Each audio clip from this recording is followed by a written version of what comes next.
Hi friends, ಎಲ್ಲರೂ ಹೇಗಿದ್ದೀರಾ? ಚೆನ್ನಾಗಿದ್ದೀರಾ ಅಂದ್ಕೊಳ್ತಾ ಇದ್ದೀನಿ. ಹಾಗೆ ನಾನು ಸಹ ಚೆನ್ನಾಗಿದ್ದೀನಿ. ಯಾರಾದರೂ ಫಸ್ಟ್ ಟೈಮ್ ವಿಸ್ಮಯ ಚಾನೆಲ್ನ ನೋಡ್ತಾ ಇದ್ದರೆ ಸಬ್ಸ್ಕ್ರೈಬ್ ಮಾಡಿ. ನಾನಿವತ್ತು ನೋಡಿ ಉಳಿದಿರೋ ಚಪಾತಿಯಿಂದ ನಾವು ಉಪ್ಪಿಟ್ಟನ್ನು ಮಾಡ್ತಾ ಇದ್ದೇನೆ. ಮಾಮೂಲು ನಾವು ಒಗ್ಗರಣೆಗೆ ಏನೆಲ್ಲ ಹಾಕ್ತೇವೆ, ನಾನೀಗ ಸಾಸಿವೆ ಹಾಕಿದ್ದೇನೆ. ಸಾಸಿವೆ, ಸ್ವಲ್ಪ ಜೀರಿಗೆ ಮತ್ತು ಉದ್ದಿನ ಬೇಳೆ ಹಾಕಿದ್ದೇನೆ. ಅದು ಆದಮೇಲೆ ನೆಕ್ಸ್ಟ್ ಈರುಳ್ಳಿ ಮತ್ತು ಮೆಣಸಿನ್ಕಾಯಿ ಹಾಕಿ ಹಾಗೆ ಫ್ರೈ ಮಾಡ್ಕೊಳ್ತಾ ಇದ್ದೇನೆ.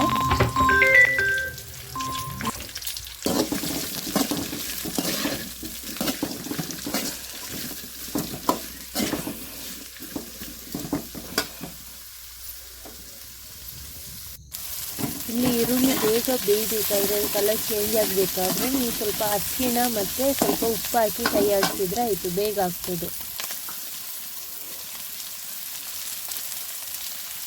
ಈಗ ಇಲ್ಲಿ ನಾನು ಚಪಾತಿಯನ್ನು ಚಿಕ್ಕದಾಗಿ ಕಟ್ ಮಾಡ್ಕೊಂಡಿದ್ದೇನೆ.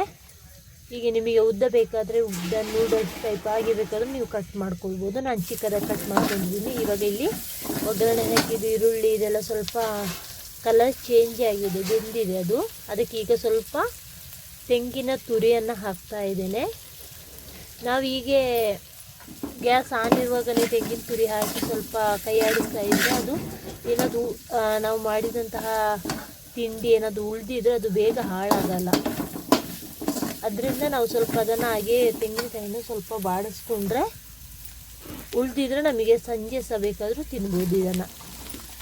ಈಗ ಕಟ್ ಮಾಡಿದಂತಹ ಚಪಾತಿನ ನಾನು ಸೇರಿಸ್ಕೊಳ್ತಾ ಇದ್ದೀನಿ ನೋಡಿ.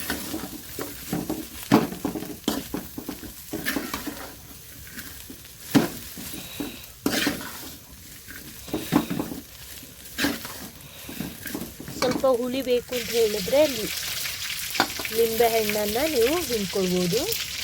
ಈಗ ಚಪಾತಿ ಉಪ್ಪಿಟ್ಟು ರೆಡಿಯಾಗಿದೆ. ನೀವು ಟ್ರೈ ಮಾಡಿ ನೋಡಿ. Thank you.